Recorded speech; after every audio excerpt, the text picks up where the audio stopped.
Hello, and welcome back to another episode of the Western Canon Challenge, where we are reading the entirety of the Western Literary Canon out loud.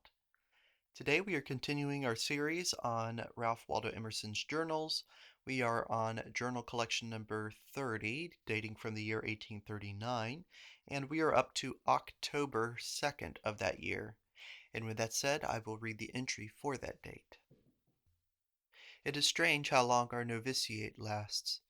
That period of our mastership still loiters, that as long as we remain growing and do not inveterate, we are always subject to circumstances and do not control them. All the chemical agents act with energy on us, and we come greenhorns to every conversation.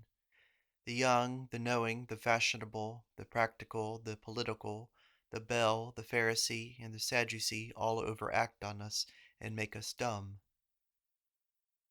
Sad the complaints of the young people, sad their despondency and skepticism which seems to spread every day. The young girl asks, "What shall I do? How shall I live?" And there is none to answer. It is vain to point them to the uncultivated and pious. Could they beat the ordeal of cultivation and leisure? If not, as E.H. says, I do not wish to be whipped by my toilet all day and whipped to bed at night. They must learn this fact, that their sorrows are the ebbs of a happiness so delicate and spiritual, and if they are proportionate to their preceding flux, so are they also the preparation of a new tide. Organization. A chaste woman is indeed a poetic institution, but when you organize that idea by a stone convent with grated windows, shorn hair, dreadful vows, and terrific penalties, it is not chastity but unchastity. The heart of a soldier is an impregnable castle, but if it be not, you add no strength with moats and mortars, ramparts and cannon. Aristocracy and idealism. Society, in our bright hour, seems not to claim equality, but ought to be treated like children to whom we administer chamomile and magnesia in our own judgment without consultation. What we can do is law enough for them, and we glance for sanction at the historical position of scholars in all ages, whom we commend in proportion to their self-reliance. But when our own light beams less steadily and flickers in the socket, the pupil seems suddenly riper and more forward, and even assumes the mien of a patron whom we must court. Do you say that all good retreat from men and do not work strongly and lovingly with them? Very well, it is fit and necessary that they should treat men as ghosts and phantoms here for our behoof, here to teach us dramatically as long as they have not yet attained to a real existence in their own right, that is to say, until the uprise of the soul in them. Then instantly we shall without tedious degrees treat them as ourselves. Now they are not ourselves, why should we say they are? The best effect of fine persons is felt after we have left their presence, as the greatest chemical energy of the prismatic spectrum is a little out of the spectrum. How we hate this solemn ego that accompanies the learned like a double wherever he goes. Let us be ravished by the fact and thought as these beautiful children are by the acorn, the hobby horse, and the doll. Rush into the object, nor think of our existence. Though by the laws of nature forever and ever only the subject is consulted, let the objects be as many and as grand as they will. I discern degrees in the proficiency of the malcontents of the day. I see some who, though not arrived at the chamber called peace, have yet such redundant health that no poverty or unfriendly circumstance could much affect them, and others who are still seeking in the saloons of the city what not solitude can give them. The transcendent is economy also. The woes of the time, is not that topic enough? He that can enumerate their symptoms, expose their cause, and show how they contain their remedies, comes to men from heaven with a palm branch in his hand. October 7th. Only this strip of paper remains to me to record my introduction to Anna Barker last Friday at Jamaica Plains. A new person is to me ever a great event, and few days of my quiet life are so illustrated and cheered as were these two, in which I enjoyed the frank and generous confidence of a being so lovely, so fortunate, and so remote from my own experiences. She seemed to me a woman singularly helpful and entire. She had no detached parts or powers. She had no talents or affections or accomplishments or single features of conspicuous beauty, but was a unit and whole, so that whatsoever she did became her, whether she walked or sat or spoke. She had an instinctive elegance. She had too much warmth and sympathy and desire to please than that you could say her manners were marked with dignity. Yet no princess could surpass her clear and erect demeanor on each occasion. She is not an intellectual beauty, but is of that class who in society are designated as having a great deal of soul. That is, the predominating character of her nature is not thought, but emotion or sympathy, and of course she is not of my class, does not resemble the women whom I have most admired and loved, but she is so perfect in her own nature as to meet these by the fullness of her heart, and does not distance me, as I believe all others of that cast of character do. She does not sit at home in her mind as my angels are wont to do, but instantly goes abroad into the minds of others, takes possession of society, and warms it with noble sentiments. Her simple faith seemed to be that by dealing nobly with all would show themselves noble, and so her conversation is the frankest I ever heard. She can afford to be sincere. The wind is not purer than she is. Eloquence Lyceum. Here is all the true orator will ask, for here is a convertible audience. And here are no stiff conventions that prescribe a method, a style, a limited quotation of books, and an exact respect to certain books, persons, or opinions. No, here everything is admissible: philosophy, ethics, divinity, criticism, poetry, humor, fun, mimicry, anecdotes, jokes, ventriloquism, all the breadth and versatility of the most liberal conversation. Highest, lowest, personal, local topics are all permitted, and all may be combined in one speech.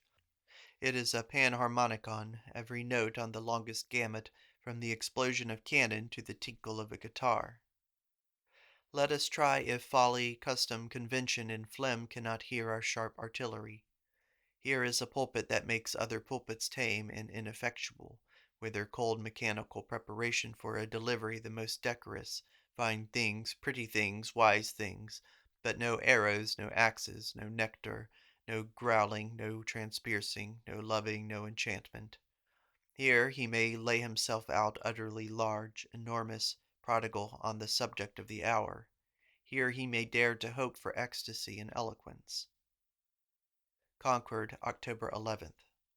At Waltham last Sunday, on the hill near the old meeting house, I heard music so soft that I fancied it was a pianoforte in some neighboring farmhouse, but on listening more attentively, I found it was the church bells in Boston, 9 miles distant, which were playing for me this soft tune.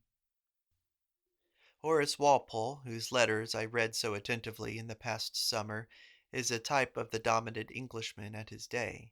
He has taste, common sense, love of facts, impatience of humbug, love of history, love of splendor, love of justice, and the sentiment of honor among gentlemen, but no life whatever of the higher faculties, no faith, no hope, no aspiration, no question even touching the secret of nature.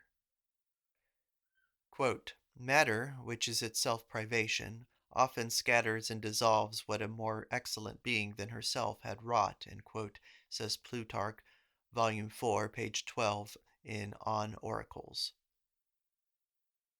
Those books which are for all time are written indifferently at any time. How can the age be a bad one which conveys to me the joys of literature? I can read Plutarch and Augustine and Beaumont and Fletcher and Lindor's Pericles, and with no very dissimilar feeling the verses of my young contemporaries, Thoreau and Channing. Let those then make much of the different genius of different periods who suffer by them.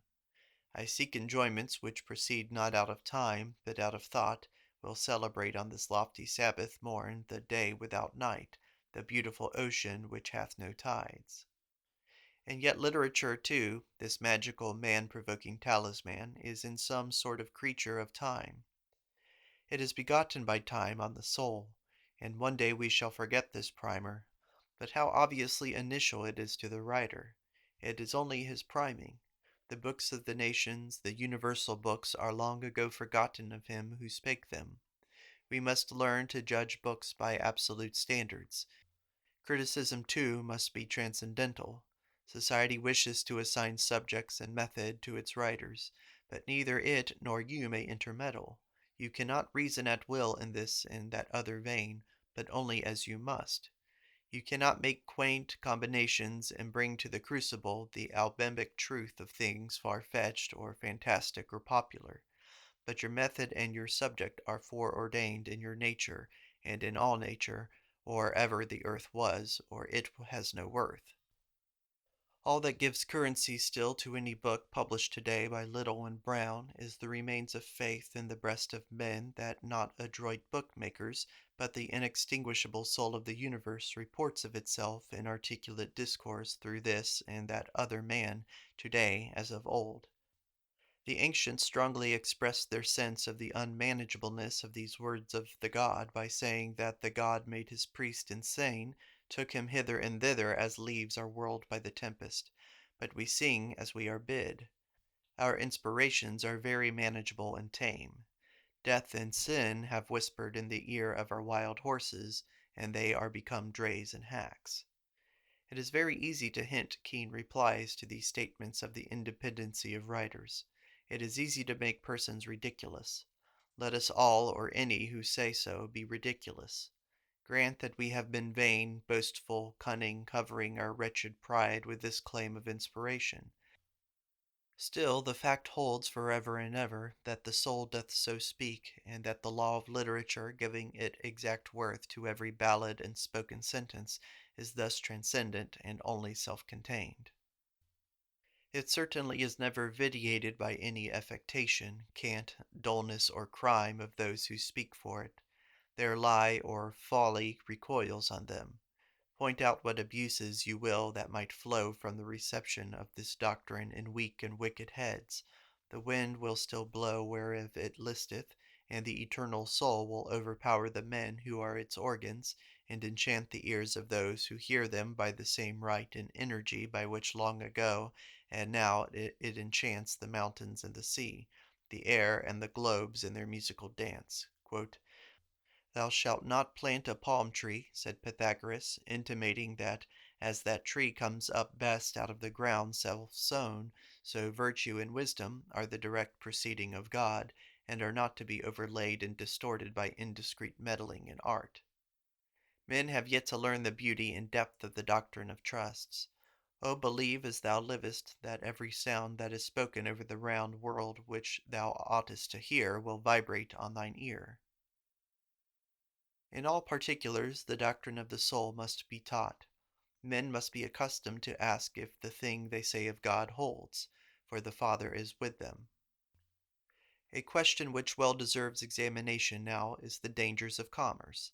This invasion of nature by trade, with its money, its credit, its steam, its railroad, threatens to upset the balance of man and establish a new universal monarchy more tyrannical than Babylon or Rome.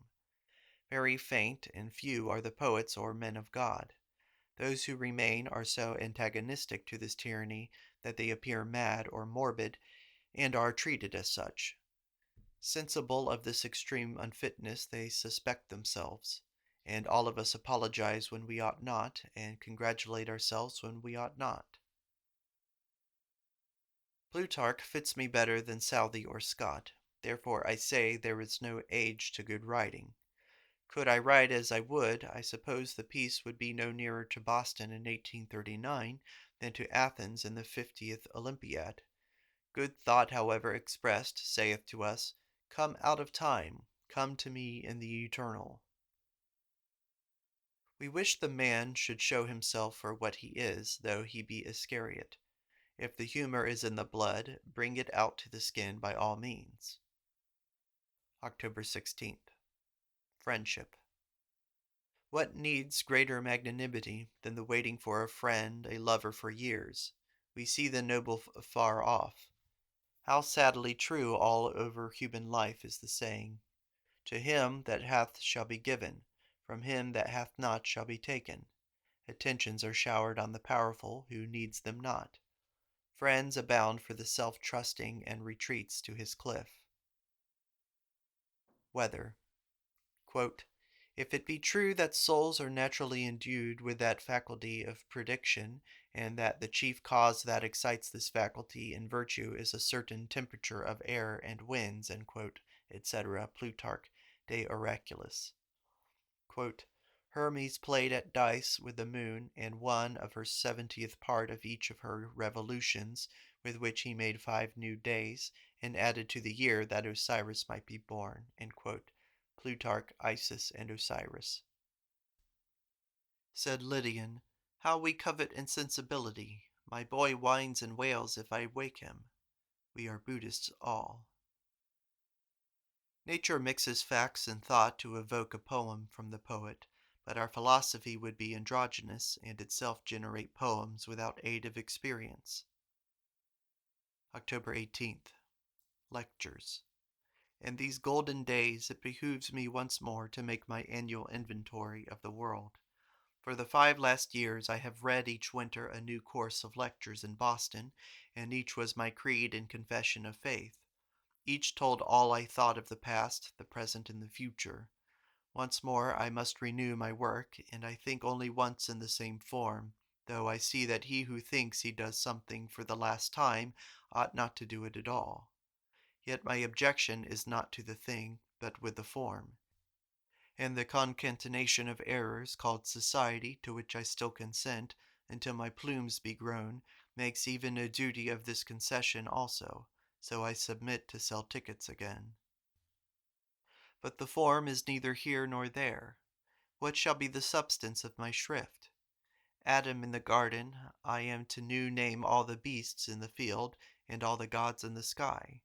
I am to invite men drenched in time to recover themselves, and come out of time, and taste their native immortal air. I am to fire with what skill I can the artillery of sympathy and emotion.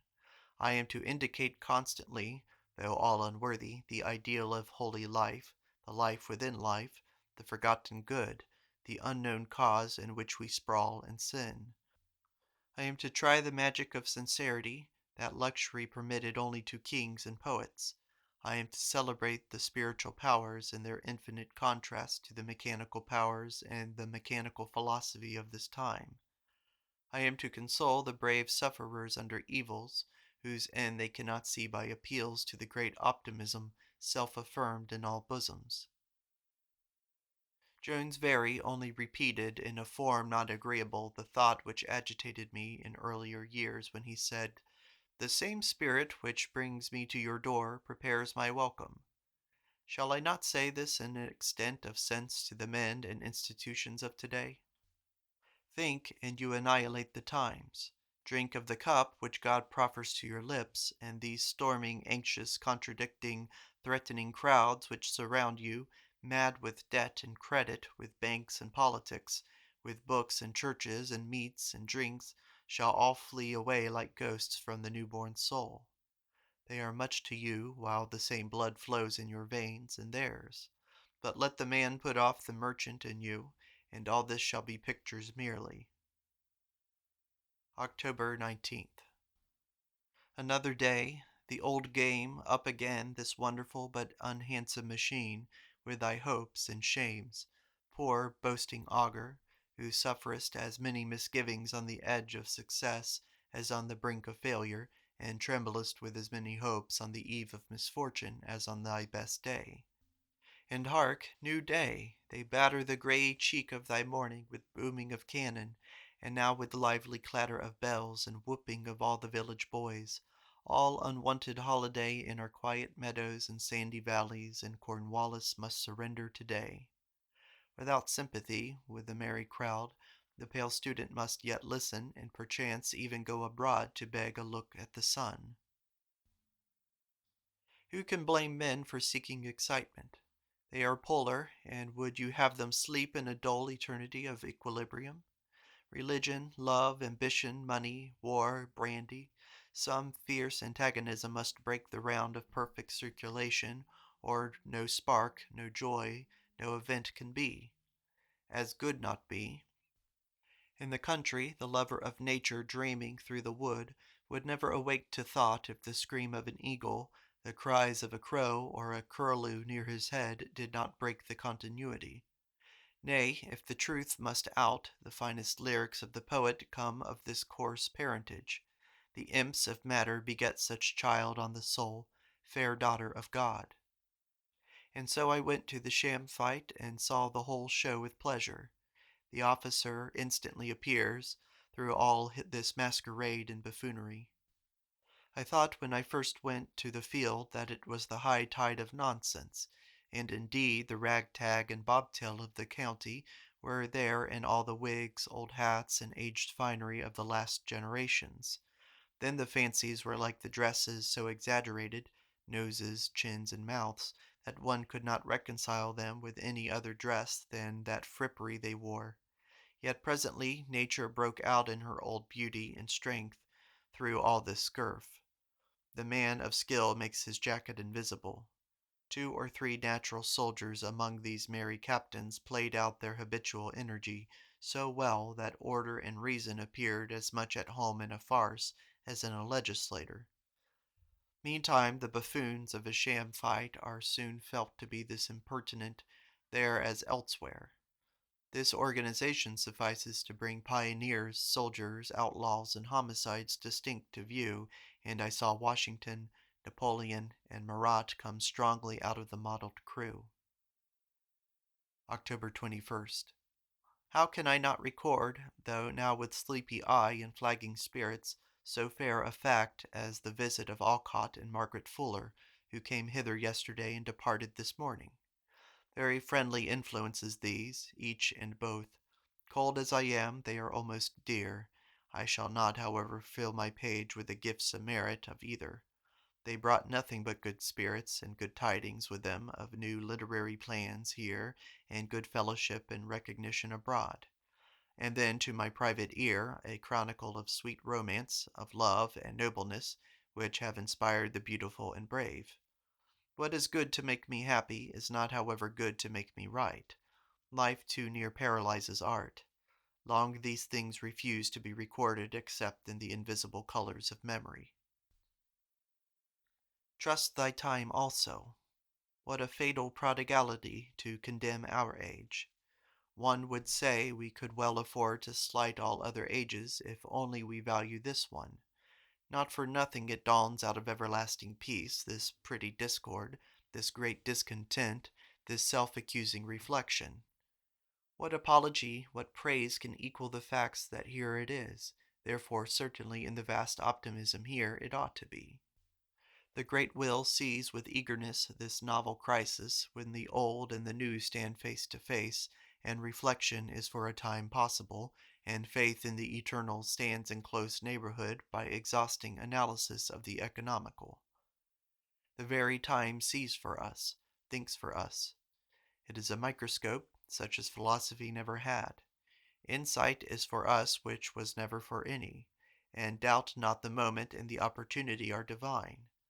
He who shall represent the genius of this day, he who shall, standing in this great cleft of past and future, understand the dignity and power of his position so well as to write the laws of criticism, of ethics, of history, will be found, an age hence, neither false nor unfortunate, but will rank immediately and equally with all the masters whom we now acknowledge. I heard with joy that which thou toldest me, O eloquent lady, of thy friends and mine, yet with my joy mingled a shade of discontent. Things must not be too fine. Parian marble will not stand exposure to our New England weather, and though I cannot doubt by the sterling sincerity of the mood and moment you describe, and though I am cheered to the bottom of my heart by these dear magnanimities which made their way to the light in the neighborhood of all that is common, yet I dare not believe that a mood so delicate can be relied on like a principle for the wear and tear of the years. It will be succeeded by another, and the new will sport with the old. Yet as it is genuine today, it will never be nothing. A part of the protest we are called to make is to the popular mode of virtuous endeavor. Will you not come to this convention and nominate a temperance ticket? Let me show you the immense importance of the step. Nay, my friend, I do not work with those tools. The principles on which your church and state are built are false, and a portion of this virtues vitiates the smallest detail even of your charity and religion. Though I own I sympathize with your desire and abhor your adversaries, yet I shall persist in wearing this robe, all loose and unbecoming as it is, of inaction, this wise passiveness until my hour comes when I can see how to act with truth as well as to refuse. It pleases the great soul that the present perception should arise in the universal heart of man of the soul's all sufficiency, and so that literature, art, person, space, time should be undervalued. Do not doubt that this mood is one sign in heaven's eternal zodiac, or mistake the spirit of piety in which the old noblesse is assailed. It is not, as old men fancy, in a bragging spirit that philosophy now tends to disparage books and affirm that the reader of Shakespeare is also a Shakespeare, or he could find no joy in the page. Nor does the young student persuade himself that he could bodily restore the Parthenon, whilst he affirms the ultimate identity of the artist and the spectator, but only in the spirit of a child who says, I am but a child, but I am the heir of all. Certainly we can see that nothing has yet been greatly done, but we will not therefore distrust this great faith. Its boundlessness is already a grandeur. The greatness of this age is in its prayer. You say you see no Miltons or Dantes, and only are disgusted by the flippant pretenders who decry them. But take the same view of your poets that we do, whom this vision of God makes happy. Use your literature more impersonally, strip it of this accurate individuality. Take all that you call Dante, the whole mass of images, thoughts, and emotions, and believe, what is certainly true, that it is not poorly confined to certain Florentine flesh and blood, but that it is an eternal flower of the world, a state of thought indigenous in all souls, because in the one soul a sign of your zodiac, and so shall you in your progress learn at last the deified Alighieri was only a type of the great class of divine shapes to which he led you, the book a brute harp-string which, vibrating on your ear, causes you to see God and his angels, and that you have a right, not derived but original, to all the pomp of real nature to which the name of Dante was frontispiece. Observe, then, that this humor which offended you as brag is not so, but is only a different manner of considering literature, and leaves in the pupil as much veneration for Shakespeare and Homer as before, only they are made still alive, their power still accessible, and not a sepulchre to him. Books. In the statements we make so freely that books are for idle hours, and when we flout all particular books as initial merely, we truly express the privilege of spiritual nature, but alas not the fact and fortune of this low Concord in Boston of these humble Octobers and Novembers of mortal life. The Christianity represents no absolute fact in history, but only the present and recent state of thought. The traditional or conventional language on the subject is very ignorant. We choose to speak as if only in one book, or one life was the pure light, but the wise know better. The experience of each intelligent reader belies the tale. Whenever we are wise, every book we read streams with a universal light. Whenever we are wise, the whole world is wise and emblematic. The great books do in that hour give us in every page the most authentic tokens that also recognize the holiest law, the unutterable. They do not preach, they recognize it in the strains of pure melody. The Greek mythology, what a wonderful example is that of profound sense overmastering the finite speakers and writers of the fables. Always and never the world is wise. October 23rd. Fact is better than fiction if only we could get pure fact. Do you think any rhetoric or any romance would get your ear from one who could tell straight on the history of man, who could reconcile your moral character and your natural history, who could explain your misfortunes, your fevers, your debts, your temperament, your habits of thought, your tastes, and in every explanation not sever you from the whole, but unite you to it. Is it not plain that not in senates or courts or chambers of commerce, but in the conversation of a true philosopher, the eloquence must be found that can agitate, convict, inspire, and possess us and guide us to a true peace? I look upon the lecture room as the true church of today, and as the home of a richer eloquence than Faneuil Hall or the Capitol ever knew. Michelangelo is as well entitled to the surname Colossal as Charles to his Magna or Alfred to his Great. The genius of Michael aims at strength in all figures, not at gods and prophets alone, but in women and in children. A divine strength, titanic, aboriginal before the world was, a strength anterior to all disease. The colossal in him is not in the outline or particular drawing, but is intrinsic, and so appears in all, to this beauty as made incidental. Michael esteemed the human form the best ornament, and so uses no other in each cornice or compartment, only a new and wondrous attitude of sleep or energy. See a knot of country people working out their road tax or laying a new bridge. How close are they to their work! How they sympathize with every log, and foreknow its every nod and stir with chain and crowbar, and seem to see through the ground all the accidents of preservation and decay. Truth of character, temperance.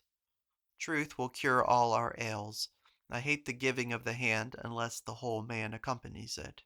I hate giving 7 pounds of rice or sugar to a poor person whose whole character is disagreeable to me. But now men are multiplex. The good offices they do are not their genuine aim, the mere flower and perfume of their nature, but are a compliance and a complement, and contradicted by other actions on the same day. Their temperance is a plume, a feather in the cap. This ostentatious glass of cold water and dry raw vegetable diet that makes your blood run cold to see is not the joyful sign that they have ceased to care for food and nobler cares, but no, they pique and pine and know all they renounce. Temperance, when it is only the sign of intrinsic virtue, is graceful as the bloom on the cheek that betokens health. But temperance, that is nothing else but temperance, is phlegm or conceit. Is it not better they should do bad offices and be intemperate so long as that is their ruling love? So at least they should not be hypocrites. Also I lament that people without character, seeing the homage that is paid to character, demand the homage, and feel seriously injured and bewail themselves if it is withholden. And then the silly friends affect to yield that homage, and so lie and steal and transform themselves into the similitude of apes and serpents. October 26th. There is that in us which mutters, that which groans, and that which chants, and that which inspires. The piano educates, and the evening game as well as the sciences and afflictions. Abolition is poetic, has produced good verses. Whittier's, for example, phrenology never won but prose only. There are facts which turn curled heads round at church and send wonderful eye-beams across assemblies from one to one, never missing in the thickest crowd, which it behooves the philosopher also to remember. One must not in scrutiny of causes forget any more that a large part of the content of man and institutions, which poets esteem odious, arises from the rude health of men, a health which makes a hard board pew as soft as a seat as an ottoman in a palace, and the drowsiest sermon as agreeable a circumstance as music and dancing to another man. Rest and love. There are two elements of which our nature is mixed, most unequally, in different individuals.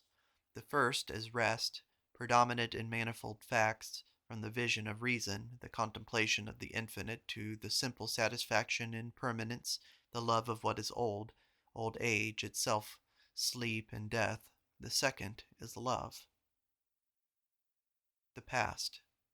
The centuries are conspirators against the sanity and majesty of the soul. The greatness of Greece consists in this, that no Greece preceded it. October 27th. Garrison. Don't seek to vamp and about principles. They were before you were born, and they will be when you are rotten. You might as well paint the sky blue with a blue bag. The old thought which I loved in my youth, when the roar of politics fell harshest on my ear, that presently government would cease to be sought by gentlemen, and would be dispatched by a few clerks, is now embodied, and as far as I heard last night, very ably and truly preached by the non-resistants, with Garrison at their head, a man of great nobility in conversation, of a certain long-sightedness in debate, which is a great excellence, a tenacity of his proposition, which no accidents or ramblings in the conversation can divert, a calmness and method in unfolding the details of his argument, and an eloquence of illustration which contents the ear with the mind. Thus armed with all the weapons of a great apostle, no, not yet, until I have remembered his religion, which is manifest, his religious trust in his principles, and his clearness from any taint of private end. And yet the man teases me by his continual wearisome trick of quoting texts of Scripture and his Judaical Christianity, and then by the continual eye to numbers, to societies. Himself is not enough for him. But to give the principle of non-resistance again, trust it. Give up the government without too solicitously inquiring whether roads can be still built, letters carried, and title deeds secured when the government of force is at an end.